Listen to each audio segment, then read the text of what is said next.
morning guys, it's March the 2nd, I'm Henry Green from London Trading Group and I'm just going to run through what I'm looking for the coming trading day. Okay, so with the Euro yesterday, we kind of, on my daily time frame, I've got this as a doji bar, an indecision day at support, so this has got to be, you've got to be looking for the top side in terms of the candle. However, with the dollar index yesterday, we assumed that was the case then, because obviously normally a doji at support is kind of a good rejection bar, and then you might see this rally, but the dollar index rallied yesterday off a doji bar close at a good level of resistance, and so we just got to be careful of that one in case it does exactly the same and it goes through. So yes, I'm looking for a bit of a bounce in the euro today. It's done exactly what we thought it would do. We said that it could be a bit of an indecision day, and then I still believe that we pop. I think we've got to go and test 108.20 on the downside, so we might spike down there. But I do think a pullback is overdue. You're running into a lot of support down here, so I'll certainly be a buy down at 108.20. But in the meantime, I think it's got to rally. So maybe we get down to 108.20 then rally. But either way, I think 108.20 is the key level, and I'll be a buyer down there certainly. And then back up, and then you're looking back up towards. So what will be the first level? If we do go down and hit 108.20 and reject, then I'm looking back up towards 108.70 again. So we could see a rally from here. My next level up is 108.80, and then I've got through that 109.40. So the euro is a tricky one. Often it does these things. So we could get a rally. With a 38? So it's not pulled back to 38 yet. So we could see that rally up to 109.70, which again I've got a level at. So let's just see what happens in the euro. It's pretty much, it's obviously just moving continuously down at the moment. So being short euro wouldn't have been such a bad idea, should you have been yesterday. So let's just move this across. So this is cable. So where we're looking for cable gate. Again, cable did sell off from those highs yesterday. Nicely sold off. I don't know. There was just something about the momentum on the downside that just didn't look like it was true. So we have just pulled back to test the 8, and again the 8's back up at 140. So maybe we just get a brief rally up to 140, and then again be looking to sell this market. I'm still favour the short side. I really do think 138 gets taken on, and I think it has to be in order for this to complete. So we are back at the 38 now. So maybe this is the prime time. So let's just wait for a good entry for that one. So let's see how we could potentially look to enter this one today. Well, there was that breakthrough, and we've kind of come back and taken the highs now. So I'll just be looking for that 15-minute lower high to sell through that one, and that's where I'll be looking to take this. Again, I'm looking for the short siding cable. There's nothing to show me that it wants to come pull back yet. I don't think that is the D. I can't see that being the. No, it's not. That is not the daily D. So we only got down to 40, so that's not enough. I think that there needs to be a true move lower, and that could just be the 2 indecision days, and then we push lower. So that's what I'm looking for cable. I think you probably due a pullback, and then we go lower. So dollar yen, this one's choppy. I was on the short side of this one yesterday, so it was chopped up pretty severely. But again, as you can see, all it's done is hit the D.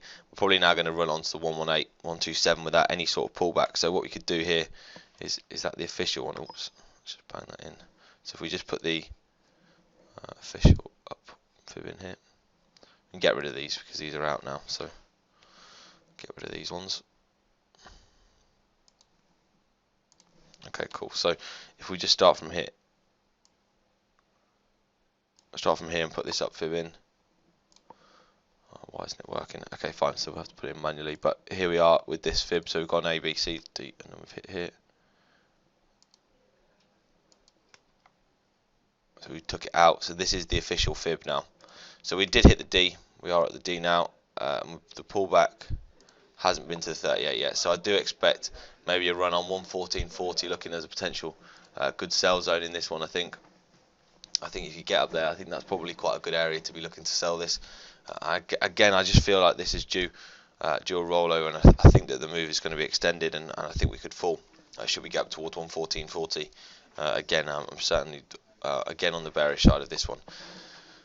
Although we have crossed back through the 8 now, so maybe we're just sideways again. So we are coming up to the top of that range. So then we could be just looking at it as a range trade. Dollar CAD finally broke through that range that we were looking at yesterday, stimulated by some news. Often is the case, you just need a bit of news to push it through. However, whether bearish the close was, I've got a nice custom moving average on the day now. So I've actually got the 170 moving average on the day. That was the one that's holding the market really nicely. We have just come down, blipped through it, and closed back above it. So we've got 2 things there that could potentially lead this high. You've got the 133.90, you've got that custom EMA, so I had a level of support there, and then also we're at the 127 without any sort of pullback in dollar CAD. So if this is going to be a fast move, then I expect it to take on 132 pretty quickly, which is another good level down there, and ultimately I do think this is going to 130, 170. So let's just wait and see. I think maybe a pullback into the 38, which is also that 137 area, could be quite good. But again, that's going back through the other side of that range, so we've got to wait to see what happens in that one. But we are at the 127, and so a pullback is probably a bit overdue in this one. So let's see what happens in that one. Aussie again had a bit of a push up yesterday. Well, overnight, I assume there was some news out overnight. I've not actually checked it yet. I mean, we were very bullish for this one back up to, well, not it's been in a sideways range, but we like this one back up to test between 173 and 173.40. I think that was the zone that we were looking for, and that's the 200 moving average. So we could see that blip higher, but again, any rejection up here towards 172, well, towards 72.60, you've got to be looking for the short side. I mean, there's been a lot of sellers every time it's got up there before, so there's no reason why it shouldn't do it again. However, if it goes through 172.60, I think it quickly goes up and tests 73 and then maybe 73.40, where I will definitely be looking for shorts up there when this fib cycle completes. So that's my plan for Aussie. So I'm looking for the sells now in that one, although I've not been looking for it this week. I will certainly be looking for the short side in it from now on. Okay, Kiwi. Kiwi's pretty much bang in the middle of its range, so I'm not interested in that one. We're about as range bound as we could possibly be in the Kiwi. We blipped a little bit higher. That was almost like an attempt to get back to the 38. So potentially that's kind of an indication that it wants to go lower. I just don't trust this one. So again, I'm not looking for anything in the Kiwi. If anything, the Aussie today. So maybe Aussie Kiwi short as well. So okay, that's my run through for today. Again, click subscribe to never miss a video again. Good luck trading today, and thanks for listening. Thanks very much.